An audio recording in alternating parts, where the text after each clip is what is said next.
3 minute में वृंदावन की परिक्रमा। राधे राधे, मैं हूँ वृंदावन से। मेरा नाम है मोहिनी और आज मैं आपको करवाने वाली हूँ 3 मिनट के अंदर वृंदावन की परिक्रमा।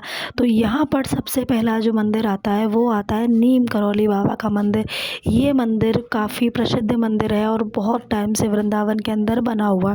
तो इस मंदिर में हम जैसे ही अंदर जाते हैं और यहाँ हमें दर्शन होते हैं हनुमान जी के हमें बहुत प्यारे यहाँ पर दर्शन हो जाते हैं।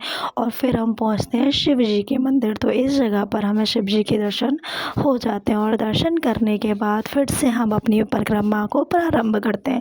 और परिक्रमा में हम फिर पहुँचते हैं फिर हम पहुँच जाते हैं टल्ला चुंगी और यहाँ पर हमें दर्शन होते हैं हनुमान जी के। और हनुमान जी के दर्शन के बाद बांके बिहारी के दर्शन होते हैं और फिर हमें यहाँ पर गिरिराज जी महाराज के दर्शन भी हो जाते हैं। और गिरिराज जी महाराज के दर्शन करने के बाद फिर से हम अपनी परिक्रमा को प्रारंभ कर देते हैं।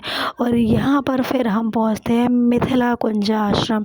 इस आश्रम के दर्शन करने के बाद फिर से हम चलते हैं और रास्ते में हमें परिक्रमा के अंदर कान्हा जी का बहुत ही प्यारा चित्र देखने को मिलता है। और इसके बाद फिर से हम चल देते हैं और चलते चलते यहाँ पर काफ़ी ज़्यादा भीड़ लगी होती है और इस भीड़ को देखते ही हम इसके अंदर चले जाते हैं।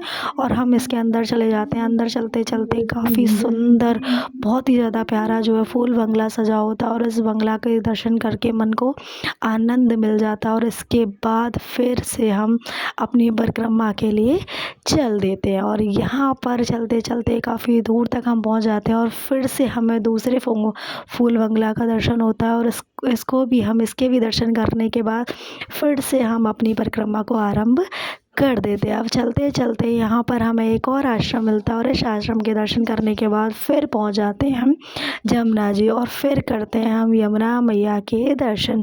अब हम यमुना मैया जी पहुँच चुके हैं और यहाँ पर इस जगह से हम जा रहे हैं अब यमुना मैया के दर्शन करते करते। अब ये है यमुना जी। अब यहाँ पर हम चल रहे हैं।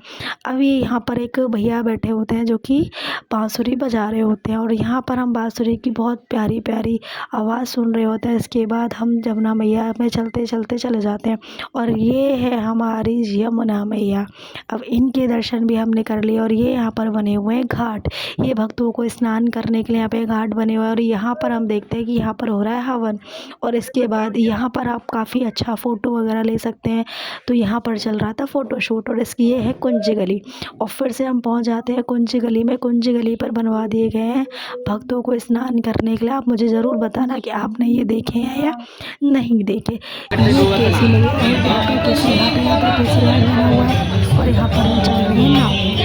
अब नाव चल रही है काफ़ी सारे लोग नाव में घूम रहे हैं। यहाँ पर हम यमुना मैया कान्हा जी के दर्शन होते हैं और कान्हा जी और यमुना मैया इस जगह पर बहुत प्यारे दर्शन हो जाते हैं। दर्शन करने के बाद फिर हम चलते हुए यहाँ हमें होते हैं शिव जी के दर्शन। और शिव जी के दर्शन करने के बाद हम फिर से परिक्रमा को स्टार्ट करते हैं। और चलते चलते यहाँ पर हमें काफ़ी सारी फूल मालाएँ बिखरी होती हैं और मालाएँ देखने के बाद फिर से हम अपनी परिक्रमा को चल देते हैं। यहाँ ये है नारायण भगवान का मंदिर और इस मंदिर के दर्शन करने के बाद फिर से हम अपनी परिक्रमा को आरम्भ कर देते हैं। और ये है चामुंडा मैया का मंदिर। ये मंदिर परिक्रमा में और फिर ये यहाँ पर हमारी परिक्रमा समाप्त हो जाती है। राधे राधे आप सभी को।